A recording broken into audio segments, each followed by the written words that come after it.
दोस्तों ये कहानी ऐसे ठरकी मजनू बाप की है जिसने अपने बेटे की बंदी को ही पटा लिया और घमासान मचा दिया और इतना भटाभट करता है कि तुमने सोची भी ना होगी। तो चलिए देखते हैं जब ये बात इसके लौंडे को पता चलेगी तो क्या होगा। अगर आपको फुल खुल्लम खुल्ला सीन देखना है तो अभी हमारे टेलीग्राम के चैनल पर ज्वाइन हो जाओ, मजा आ जाएगा। और हाँ भाई, अगर आपको एक्सपेरिमेंट की वीडियोस देखना पसंद है या आपको अच्छा लगता है या आपको कुछ सीखना है तो हमारे भाई का भी चैनल है, वो हमने टाइटल में टैग कर रखा है। आई होप आप उसको सब्सक्राइब जरूर करेंगे। कहानी की शुरुआत में हम इसी आदमी स्टीफन को देखते हैं जो कि एक दलाल नेता है और उसकी फैमिली में उसकी चिकनी चमेली लुगाई, एक नल्ला लौंडा और उसकी बेटी होती है। एक दिन ये दल्ला पार्टी में जाता है जहाँ पर इसके लौंडे मार्टिन की बंदी एना मिल जाती है और भाई ये दोनों मिलते ही ताड़ाताड़ी शुरू कर देते हैं, जैसे कि अभी लिपटम लिपटाई कर दे। यार हमें तो नहीं मिलती ऐसी लौंडिया। खैर यार, इनमें इतनी प्यार मोहब्बत हो जाती है कि क्या बताऊं, टेलीग्राम पर ही दिखा पाऊंगा, ज्वाइन कर लो। अगले दिन मार्टिन अपनी बंदी एना को घर में सबसे मिलवाने लाता है। अबे भाई क्यों ले आया, तेरा बाप भटाभट कर देगा।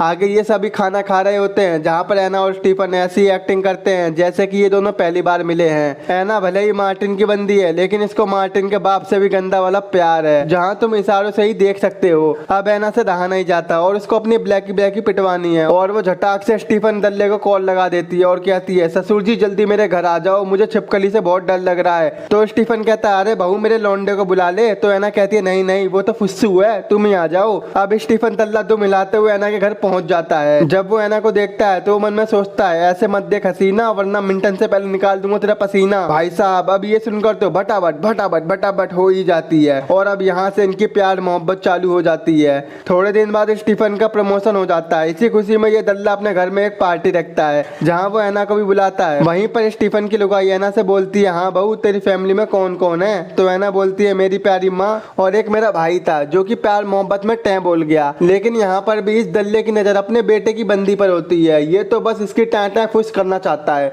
इसके बाद पार्टी खत्म हो जाती है और एना अपने घर चली जाती है। लेकिन उसके जाने से स्टीफन का हाल बेहाल हो जाता है और वो तड़प के मर रहा होता है। जब उससे नहीं रहा जाता तो वो एक झटके में एना के घर पहुंच जाता है। तो वो बोलती है, कुंडी मत खड़का, अंदर को आ जा। और ये दल्ला एना को देखकर भाई क्या बताऊं बावला हो जाता है और जी जान से भटाभट करता है। तो स्टीफन कहता है, बन जा तू मेरी रानी, तुझे महल दिवा दूंगा। तो एना कहती है, अबे झोपड़ी के यू कहना, बन जा तू मेरी बहू, तुझे अपना बेटा दिवा दूंगा। इसके बाद एना स्टीफन को बताती है कि मेरा भाई टै नहीं बोला था, वो तो बस मेरा दीवाना था। जब उसे पता चलता है कि मैं किसी और से प्यार मोहब्बत करती हूँ तो वो रह नहीं पाया और टै बोल गया। अब कुछ दिनों बाद एना और मार्टिन मजे करने के लिए पेरिस जाते हैं। वहीं पर स्टीफन से रहा नहीं जाता और वो भी पेरिस पहुंच जाता है और ये दल्ला भी उसी होटल में रूम ले लेता है जहाँ पर इसके बेटे ने लिया था। और ये बात स्टीफन एना को भी बताता है और मौका मिलते ही ये दोनों फिर से भटाभट करते ही रहते हैं। रुकना तो इनके नसीब में लिखा ही नहीं है। वहां से आने के बाद स्टीफन फिर से एना को मिलने के लिए बोलता है। अबे भाई क्या करके मानेगा। जब ये दोनों मिलते हैं तो स्टीफन कहता है, तेरी कसम तुझसे इतनी मोहब्बत हो गई है मेरी जान कि तुझे खिला दूं अपने काले आंड, फिर ले लूं तेरी पिलपिली गांड। और कहता है, हम दोनों भागकर शादी कर लेते हैं। तो एना कहती है, अबे ओ बावले, मेरा तो कुछ नहीं जा रहा, मैं तो कर लूंगी, लेकिन तेरे बेटे की जिंदगी भस्म हो जाएगी और तेरी लुगाई खड़े खड़े तेरी वाट लगाएगी। तो स्टीफन बोलता है, अब क्या करें। एना बोलती है, सुन मैं तेरे बेटे से शादी कर लेती हूँ और तेरे घर में भी आ जाऊंगी, फिर तो जब मौका मिले तू रगड़ दियो, टेंशन क्यों ले रहा है, मैं हूं ना। ये बात स्टीफन को भी सही लगती है। भाई ऐसा बाप और ऐसी बंदी भोलेनाथ किसी को ना दे।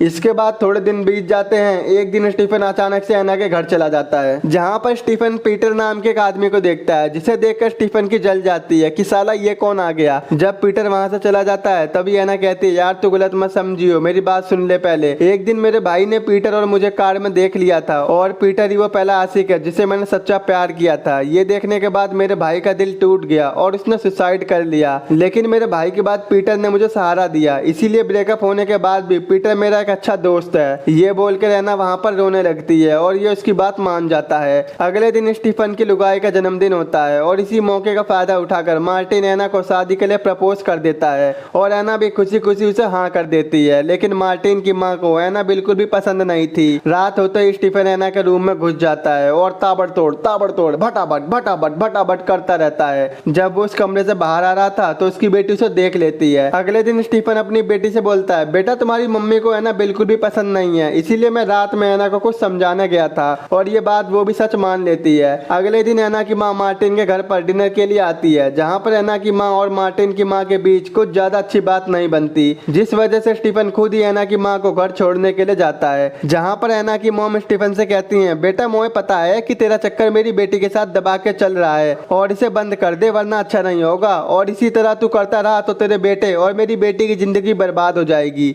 ये बात स्टीफन एना को बताता है और कहता है अब हम नहीं मिलेंगे। एना से ब्रेकअप करते ही उसकी लाइफ इसे बर्बाद सी लगने लगती है, जिसे देखकर उसकी लुगाई बोलती है, हाँ भाई क्या हो गया, कैसे टेंशन ले रहा है। लेकिन स्टीफन उसका कोई जवाब नहीं देता। अब स्टीफन खुद को रोक नहीं पाता और वो एना को कॉल मिला ही देता है, लेकिन फोन मार्टिन उठा लेता है, जिसकी आवाज सुनकर स्टीफन कॉल काट देता है। वहीं पर खड़ी एना समझ जाती है कि यह कॉल स्टीफन ने किया था। अगले दिन स्टीफन के पास एक पार्सल आता है जिसे एना ने ही भेजा था। उस पार्सल में घर की चाबी होती है, मतलब समझ रहे हो ना, तो सही है। और वो तुरंत चाबी लेकर उस घर में पहुंच जाता है और फिर तो वो दोनों भटाभट भटाभट भटाभट करते ही रहते हैं। लेकिन तभी वहां पर मार्टिन उन्हें देख लेता है, जिससे उसका दिल टूट जाता है। स्टीफन उसे समझाने की बहुत कोशिश करता है, लेकिन मार्टिन पीछे पीछे होते ऊपर से नीचे गिर जाता है और टैं बोल जाता है। ये देखते ही स्टीफन मार्टिन के पास जाता है और उसे गले लगा के बहुत रोता है। और इसके बाद ये बात पूरी मीडिया और शहर में फैल जाती है कि स्टीफन का अफेयर अपने बेटे की बंदी के साथ चल रहा था। और इस बात पर तगड़ा झटका स्टीफन की लुगाई को लगा था, क्योंकि उसने अपने बेटे और अब अपने पति को भी खो दिया था और वो अब अलग रहने लगे थे।